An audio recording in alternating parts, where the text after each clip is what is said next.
Disney's second ever Disney princess film, released in 1950, follows the story of a girl named Cinderella. Cinderella faced tragedy when she was quite young. Her father passed away and left her in the care of her evil stepmother and stepsisters. But despite her family mistreating her and using her as a servant, Cinderella remained beautiful and kind. Until one day, when every maiden in the land was invited to a ball. Cinderella gets her hopes up as she plans to attend the ball, until her stepfamily ruin her dress to the point she can't go. It's at this point that Cinderella's fairy godmother appears and sends her off to the ball with a beautiful new gown and a carriage created by magic to take her. There is one catch, however. The magic only lasts until the last stroke of midnight. So Cinderella heads off to the ball, where she dances with the prince, who falls madly in love with her. But it turns midnight before he gets the chance to ask who she is.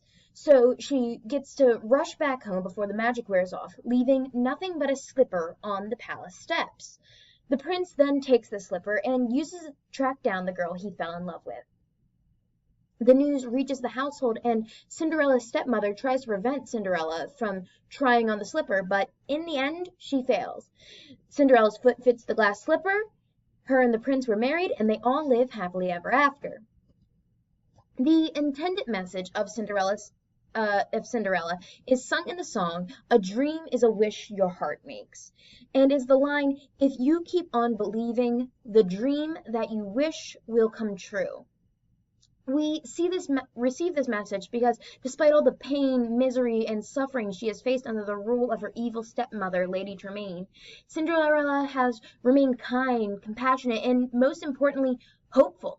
Hopeful that one day she can be free. One of her lines that furthers this point is, "They can't order me to stop dreaming," meaning no matter how they try and crush her spirit, that she will keep on dreaming until her dreams come true.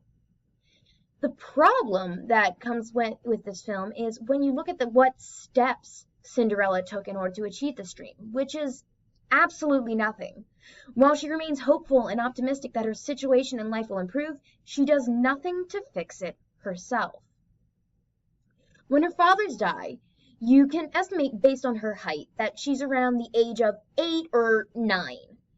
When we look at how old she is during the main events of the story, we're told that she's 19, meaning that she has lived with this stepfamily that has abused and mistreated her for at least 10 years.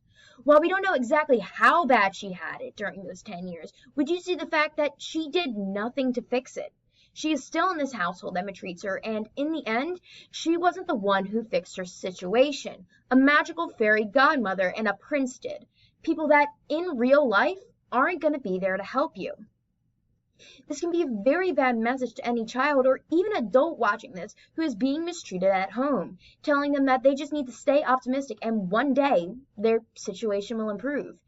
In other words, don't take action yourself.